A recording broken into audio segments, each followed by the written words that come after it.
అందరికీ నమస్కారం. ముఖ్యమైన విషయం ఏంటంటే, ఈ నెల 2వ తారీఖు నుండి కొత్త బ్యాచ్ కొత్తగా బ్యాచ్‌ని క్లాసులు ఆ కోర్సు ఎంతకాలం ఉంటుంది? ఆ కోర్సులో ఉండే డెప్త్ నాలెడ్జ్ ఎంతవరకు చెప్తాము అనేది రేపటి నుండి క్లాసులు మొదలవుతున్నాయి. ఎవరైనా జ్యోతిష్యం మరియు వాస్తు ఇలాగ చాలా ఉన్నాయి. అంటే నా ఉద్దేశం ఏంటంటే, ఏదో జ్యోతిష్యం చెప్పామనుకోండి, తర్వాత దాంట్లో వాస్తు యాడ్ అవుతుంది. దాంట్లోనే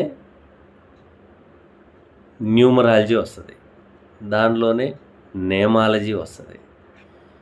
మనం ఏదో చెప్పుకుంటూ ఉంటాం, సగం పెట్టి మేనత్త అనే పదం లేకుండా ప్రతి దాంట్లో మీకు అవగాహన ఉండాలి. మీరు జ్యోతిష్యులు అనగానే కనీసం వాస్తు గురించో, లేకపోతే లక్కీ స్టోన్స్ గురించో, లేకపోతే అబ్బాయికి ఏ పేరు పెడితే బాగుంటుంది అని పేరు సజెషన్ కోసం మీ దగ్గరికి వచ్చే అవకాశాలు కూడా ఉంటాయి. ఎందుకంటే మీరు ఆస్ట్రాలజర్ అనగానే ఆల్రౌండర్ అనేది అనుకుంటారు. ఉన్న వాస్తవం చెప్పాలంటే అనుకుంటారు. వాస్తు చెప్పేవాళ్ళు జ్యోతిష్యం చెప్పరు, జ్యోతిష్యం చెప్పేవాళ్ళు వాస్తు చెప్పరు.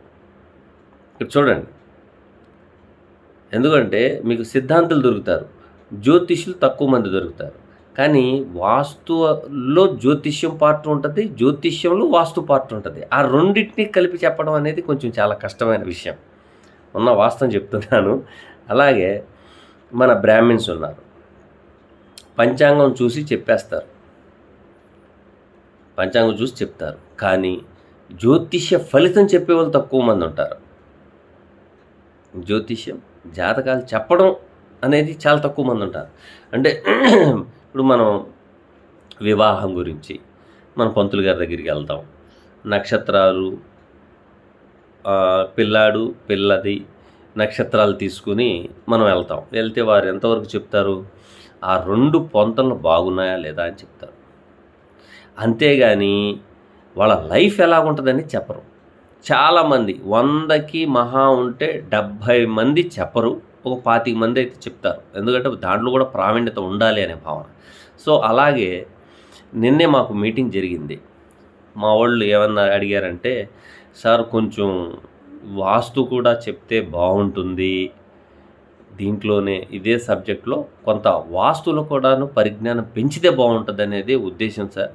అలాగే మీరు ఈ న్యూమరాలజీ నేమాలజీ కూడాను దాంట్లోనే మనం చెబితే బాగుంటుంది. అయితే ఏంటంటే, మీరు చెప్పే పద్ధతి వేరుగా ఉంటుంది, ఇంకోళ్ళు చెప్పేవాళ్ళ పద్ధతి వేరుగా ఉంటుంది. అంటే జ్యోతిష్యులు అందరూ ఒకే పద్ధతి చెప్పాలనే రూల్ ఏం లేదండి, బాగా గుర్తుపెట్టుకోండి. నేనేంటంటే, పళ్ళు ఏ రాయి అయితే ఏంటి ఊడబిక్కుంటానికి? ఇప్పుడు పన్ను ఊడబిక్కోవాలి, ఏ రాయి అయితే ఏంటి? కంకర రాయి అయితే ఏంటి, మట్టి రాయి అయితే ఏంటి, లేదా గులక రాయి అయితే ఏంటి? ఫస్ట్ మనకు కావాల్సింది ఏంటి? పన్ను ఊడబెక్కుంటాం. సో మనకు కావాల్సింది ఫలితం కావాలి. కాబట్టి నేను 2-3 పద్ధతులు నేర్చుకుని ఉన్నాను. కాబట్టి ఎటు తిప్పినా కూడాను మనకు ఫలితం కావాలి కాబట్టి చెప్తున్నాను. ఇక ఎవరైనా జాయిన్ అవ్వాలి అని అనుకుంటే డిస్క్రిప్షన్లో వాట్సాప్ లింక్ పెడతాను, ఆ లింక్లో జాయిన్ అవ్వండి. జాయిన్ అయితే ఈరోజు సాయంత్రం లోపు మీ నేమ్స్ అన్నీ తీసుకుని ఒక గ్రూప్గా తయారు చేసి మీకు రేపు మధ్యాహ్నం కల్లా ఇన్ని గంటలకి క్లాస్ ఉంటుంది అని మన శ్రీనివాస్ గారు చెప్తారు, లేకపోతే మా టీం మెంబర్స్ చెప్తారు. ఓకేనా? కాబట్టి ఎవరైనా జాయిన్ అవ్వదలిచిన వాళ్ళు నా యొక్క ఫోన్ నెంబరు 9676 159759 ఈ నెంబర్కి మెసేజ్ చేయండి, లేకపోతే డిస్క్రిప్షన్లో ఉన్న లింక్ ద్వారాగా జాయిన్ అవ్వండి. ఓకేనండి. అయితే ఒక ముఖ్యమైన విషయం నిన్న నాకు చాలా ఇబ్బంది పెట్టేశారు. నేను ముందలే చెప్తున్నాను మీకు, నా వీడియోస్లో కూడా చెప్పాను. ముందు మీరు కన్సల్టెన్సీకి డబ్బులు వేయొద్దు అని చెప్తున్నా. మీరు అడుగుతున్నారు, నా ఫీజు ఏదో చెప్తున్నాను, మీరు ఎందుకు వేసేస్తున్నారు? వేసిన కాడి నుంచి నాకు భయం మొదలవుతుంది. అమ్మో చెప్పలేదని. మీరేమనుకుంటారు? డబ్బులు తీసుకున్నారు కదా, ఇంక చెప్పట్లేదేంటి అని మీరు అనుకుంటారు. కానీ నేనున్నది పరిస్థితి ఏంటనేది మీకు తెలుసా? తెలియదు. నేను కూడాను ఒక ఉద్యోగం చేస్తున్నాను. ఖాళీ పీరియడ్లో ప్రతి ఒక్కళ్ళకి సలహాలు సూచనలు ఇవ్వడం చేస్తున్నాను. అలాగే జ్యోతిష్యం మీద పట్టుత్వం కోసం, లేకపోతే నేర్చుకోవాలనుకున్న వాళ్ళకి జ్యోతిష్య పరిజ్ఞానం పెంచడం కోసం ఈ క్లాసులు కూడా కండక్ట్ చేయడం జరుగుతుంది. ఈరోజు మీ ముందరికి నేను రావడానికి ప్రధాన సూత్రధారి శ్రీకాకుళం దగ్గరున్న రాజాం అనే ఊరు ఒకటి ఉంది. ఆ ఊరిలో టీచర్గా పనిచేస్తున్నారు సూరావర్జుల శ్రీనివాస్ గారు. ఎందుకంటే ఆయనకి నాకు కొంచెం చిన్న పరిచయంలోనే వారు, లేదు సార్ మీరు యూట్యూబ్ ద్వారాగా నలుగురికి సలహాలు ఇవ్వడంలో తప్పేమీ లేదు అన్నారు. అందుకని నేను మీ ముందుకు వచ్చాను. కాబట్టి ఎవరైనా నేర్చుకోదలిచిన వారు ఆ డిస్క్రిప్షన్లో ఉన్న లింక్ ద్వారాగా జాయిన్ అవుతారని ఆశిస్తున్నాను. అదిను రేపు 1 గంట దాకానే అవకాశం, ఆ తర్వాత అవకాశం ఉండదు. ఎందుకంటే నేను లిమిటెడ్ మెంబర్స్నే తీసుకుంటున్నాను. కాబట్టి ప్రతి ఒక్కళ్ళు గమనిస్తారని ఆశిస్తున్నాను. Thank you. ఇక మనకి కామెంట్స్లో చాలా చక్కగా ప్రశ్నలు అడిగారు. వారందరూ కొంచెం వెయిట్ చేస్తున్నారు. చెప్పట్లేదేంటని కంగారు పడమాకండి. కొంత ఉద్యోగరీత్యా బిజీ కాబట్టి మేము చెప్పలేకపోయాము. ఇక మధు గారు, మధు 2546 వారి యొక్క అకౌంటు. వారు ఏమడుగుతున్నారంటే, నమస్తే గురువుగారు, రాశి చక్రంలో ఉన్న గ్రహాలను నవాంశ చక్రంలో చూడాలా, లేక నవాంశ చక్రంలో ఉన్న గ్రహాలను లగ్న చార్ట్లో చూడాలా అని అడిగారు. మధు గారు, నాది నవాంశ చక్రం గురించి వివరణ అనే వీడియో మీరు చూసుంటారు. దాంట్లో ఒక స్టూడెంటు అడిగిన ప్రశ్న ఏంటంటే, నవాంశ చక్రం గురించి చెబుతున్నారు కదా, దీనికి ఎలాగ డీకోడ్ చేయాలి అని అడిగారు. వారిది తులా లగ్నం. తులా లగ్నానికి తృతీయాధిపతి, షష్టాధిపతి ఎవరు? జూపిటర్, అంటే గురువు. ఈ గురువు 9వ భావంలో ఉన్నారు. చూడండి, బాగా గమనించాలి మీరు. 9వ భావంలో ఉన్నారు. నవాంశ చక్రంలోకి వచ్చేటప్పటికి గురువు మకర రాశిలో నీచబడ్డారు. మరొకసారి వినండి. అది నేను వెంటనే ఏం చెప్పానంటే, 9వ స్థానము ఇక్కడ 4వ స్థానం, నవాంశ చక్రంలో 4వ స్థానం, కానీ రాశి చార్ట్లో 9వ స్థానం. 9వ స్థానం అనేది అదృష్టం. 9వ స్థానం అనేది అదృష్టం, కానీ 4వ స్థానం అనేది ఇక్కడ చూడండి, బాగా గమనించాలి మీరు. నేను చెప్పే పాయింట్ మీరు గమనిస్తే సరిపోద్ది. అదృష్టం అనేది ఆల్రెడీ ఆయన వస్తూ తెచ్చుకున్నాడు, భగవంతుడు దగ్గర నుంచి తెచ్చుకున్నాడు అదృష్టం అనేది. కానీ ఆ అదృష్టం అనేది ఏ విధంగా అందబుచ్చుకుంటాడు అనేది పాయింట్ ఇక్కడ. ఓకేనా? వెంటనే ఆయనకి ఏం చెప్పానంటే, సార్ మీరు తులా లగ్నం నుండి తృతీయ షష్టాధిపతి అయిన Jupiter in the place of 9th house, నవాంశ చక్రంలో 4th ప్లేస్, అంటే తులా లగ్నం నుంచి 4వ ప్లేస్లోనే ఉన్నారు. కాబట్టి మీరు 2-3 ఉద్యోగాలు, 2-3 ప్రదేశాలు, లేకపోతే ఉద్యోగంలో 1-2 మార్పులు చెందుకుంటూ పైకి ఎదిగారు అని అంటుంది. అది ఎంతవరకు కరెక్ట్ సార్ అన్న. నేను 3 ఉద్యోగాలు చేశానండి, కింద నుంచి పైకి వచ్చానండి, అన్నారు. అదృష్టం అనేది అందరం ఎక్కాలంటే స్టెప్ బై స్టెప్ ఎక్కాలి. లేకపోతే ఎక్కలేరు. ఓకేనా? ఒకటి మీరు అడిగిన ప్రశ్నలో ఏం చెప్పాను నేను? లగ్న చార్టు నుండి బాగా చెప్పేది లగ్న చార్టు నుండి ప్రిడిక్షన్ చేశాను, అది రైట్ అయిపోయింది. దీంట్లో పరాశర మహర్షి ఏం చెప్పారంటే లగ్న తూల్య నవాంశ, నవాంశ తూల్య లగ్న 2 విధాలుగా చూడండి అన్నారు. మీ దగ్గరికి వచ్చేవాళ్ళు ఎవరు? చితికిపోయిన వాళ్ళు వస్తారు, వచ్చి తెలుసుకుందామని వస్తారు.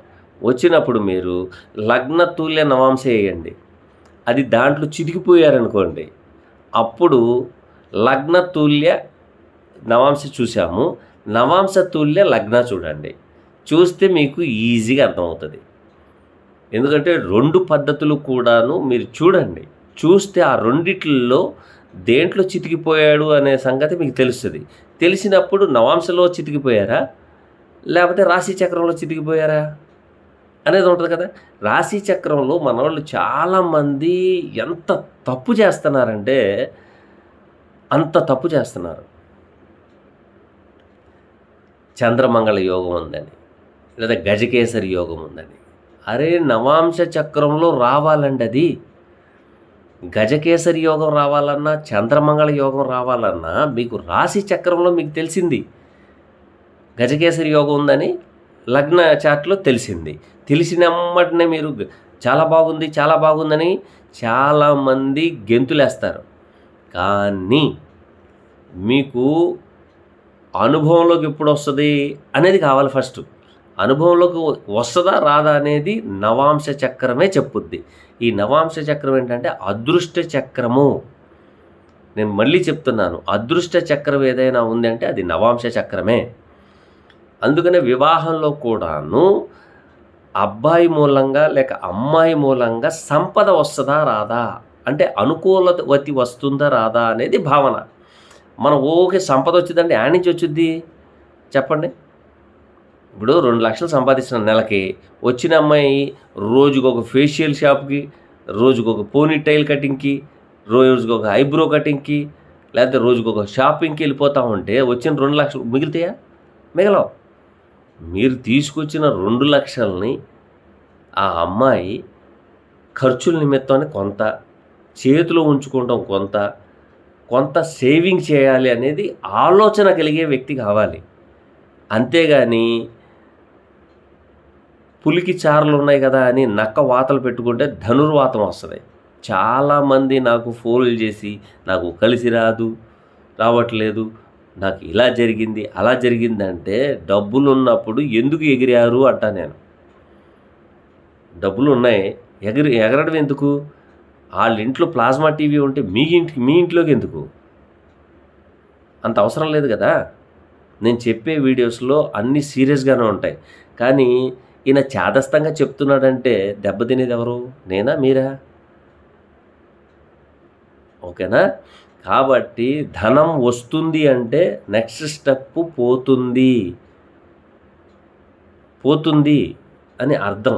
ఎవరైతే ధనానికి నెగ్లెక్ట్ చేసి దుర్వినియోగం, అవసరము లేని వస్తువులు, అవసరము లేని అలవాట్లు, అవసరము లేని స్టేటస్, ఎవరికో బెంచ్ కారు ఉందని మనం బెంచ్ కారు తెచ్చుకుంటే దాన్ని మెయింటైన్ చేయడానికి. సో ఈ విధమైన ప్రాబ్లమ్స్ ఎక్కువ వస్తున్నదానికి కారణం ఏంటంటే మన యొక్క ఆలోచన. పాతకాలంలో మనుషులు ఏం చెప్పారు? తల దించుకొని నడవండి అని అన్నారు. మనం దాదాపు ఒక 15-20 సంవత్సరాల నుంచి మగపిల్లలే కానీ ఆడపిల్లలే కానీ తల ఎత్తి నడుస్తున్నారు. తల ఎత్తి నడిస్తే ఏమవుతుందా అంటే అప్పుల పాలు, భార్యాభర్తల్లో పోట్లాటలు, యుగోలు రావడం వలన 100కి 70 మంది విడాకులు తీసుకుంటారు. విడాకులు తీసుకుంటానికి కూడా కారణాలు ఇవే. ఎందుకంటే వినాశకాలే విపరీత బుద్ధి. కాబట్టి మీరు లగ్న చార్ట్లో చూడండి, నవాంశ చార్ట్ నుంచి కూడా చూడండి. చూస్తే నవాంశ లగ్నం వేసుకోండి, ఆల్రెడీ లగ్న చార్ట్ ఉంటుంది కాబట్టి డీకోడ్ చేసుకోవచ్చు. ఓకేనా అండి? Thank you. నెక్స్ట్ క్వశ్చన్,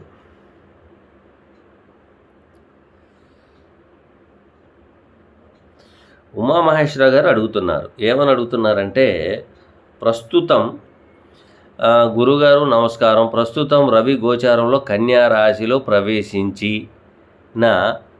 ప్రవేశించిన వాతావరణములో ఇంత తీవ్రంగా ఎందుకుంటున్నాయి?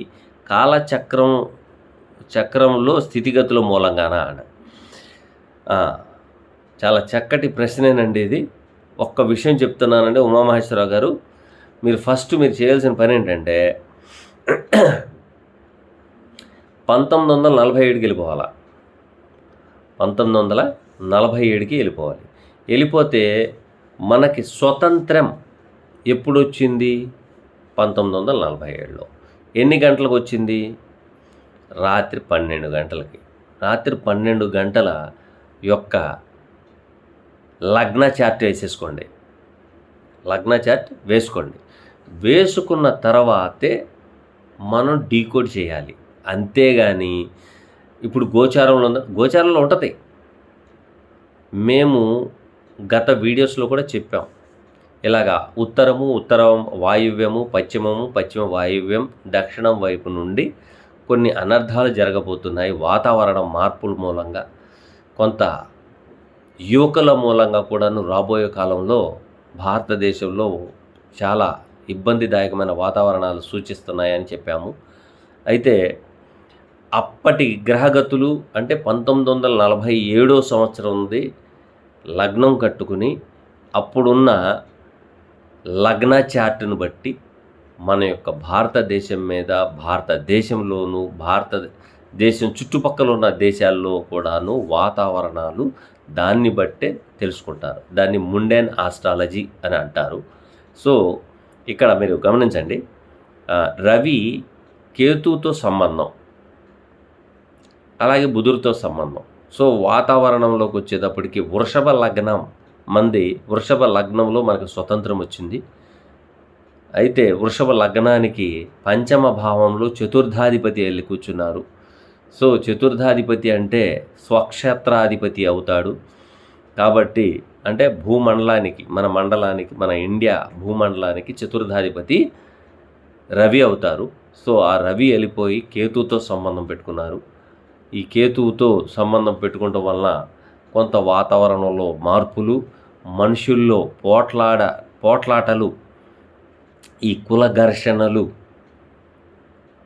ఈ నా దేవుడు గొప్ప అంటే నా దేవుడు గొప్ప, నా గ్రంథం గొప్ప అంటే నా గ్రంథం గొప్ప, ఇవన్నీ ఎందుకు వస్తున్నాయంటే వినాశకాలం వచ్చే ముందల ఇవన్నీ వస్తాయి.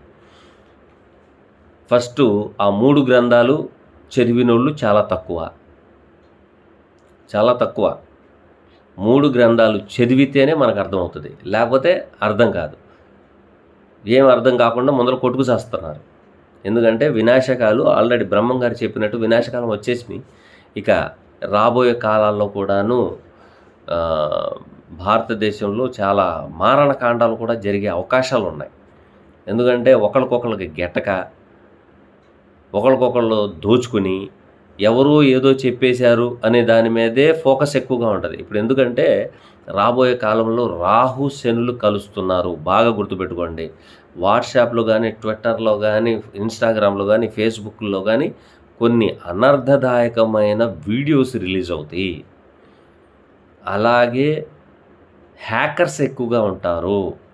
అలాగే బ్యాంకు దగ్గర నుండి బ్యాంకులు డబ్బులు పుచ్చుకునే దాంట్లో ట్రాన్సాక్షన్స్లో కూడాను లోపాలు ఏర్పడిపోయే అవకాశాలు ఎక్కువగా ఉన్నాయి.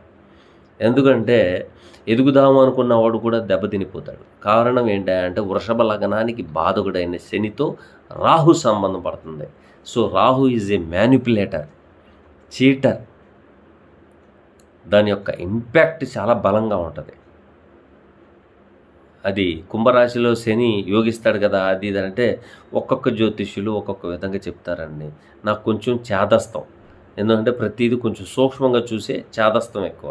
కాబట్టి గతంలో మేము ఫలితాలు చెప్పాము, అవి జరిగినాయి. అది ఆ ఘనత నాది కాదు, ఆ మహనీయ మహర్షి బృందం మనకి ఇచ్చిన శాస్త్రాన్ని కొంతవరకు నేర్చుకుని దాని మీద రీసెర్చ్ చేసి దీని యొక్క ఫలితాలు ఇలా ఉండే అవకాశం ఉంది కాబట్టి చెప్పడం జరిగింది. ఓకేనా?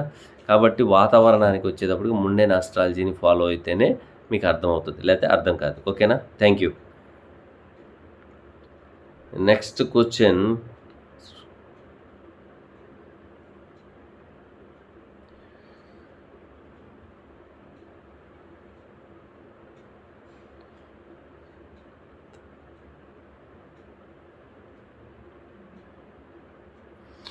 లలిత పని బత్తుల అని వచ్చిందండి. వారు ఏమడుగుతున్నారంటే, వారు అడిగే ప్రశ్న, జ్యోతిష్యంలో కడపాద నక్షత్రాల గురించి వీడియో చేయగలరు అని అడిగారు. కడపాద నక్షత్రాలు అయ్యా, నాకైతే ఇది కొత్త పదం. నాకైతే ఇంకా చాలామంది జ్యోతిష్యులైతే ఉన్నారు, నాకైతే అంత ఐడియా లేదు. ఇప్పుడు ఐడియా లేదని చెప్తే ఒళ్ళంతా వదిలేసి ముఖం మీద కొడతారా? లేదు కదా. దాన్ని మసిపూసి మారేడుకాయ చేస్తే తప్పు. కాబట్టి కడపాద అంటే నాకు తెలియదండి. కాబట్టి దయచేసి నన్ను క్షమిస్తారని ఆశిస్తున్నాను, మనస్ఫూర్తిగా కోరుకుంటున్నాను నేను. ఓకేనా? నెక్స్ట్ క్వశ్చన్,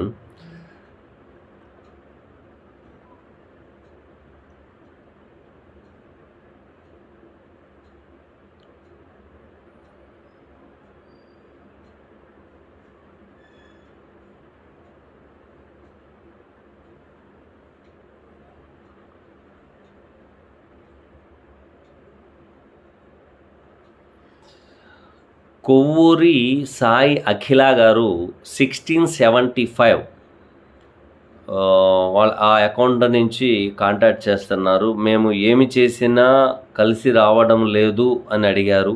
మీరు ఒకసారి అపాయింట్మెంట్ తీసుకుంటే మీకు బీటీఆర్ చేసి జెనెటిక్ రిలేషన్ కూడా చూసి అప్పుడు మేము ఇచ్చే సలహాలు సూచనలు పాటిస్తారని ఆశిస్తున్నాను. రెండోది, దీంట్లో ఈ వీడియో లెంతీ వీడియో అవ్వడం వలన నేను ఇంకో వీడియో చేయాల్సి వస్తుంది.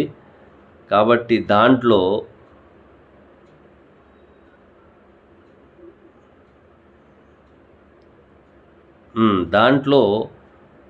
గ్యాస్ట్రిక్, ఈయన ముఖేష్ పాటిల్ గారు అడుగుతున్నారు, గ్యాస్ట్రిక్ సమస్య అంటే ఏమిటి, జాతకాన్ని ఎలాగ తనిఖీ చేయగలను,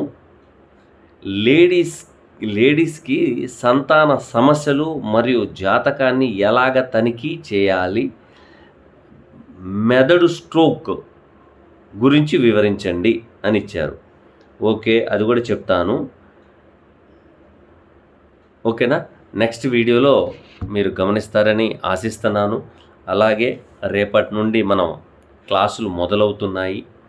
డిస్క్రిప్షన్లో నేర్చుకునే వాళ్ళ కోసం వాట్సాప్ లింక్ పెట్టడం జరుగుతుంది.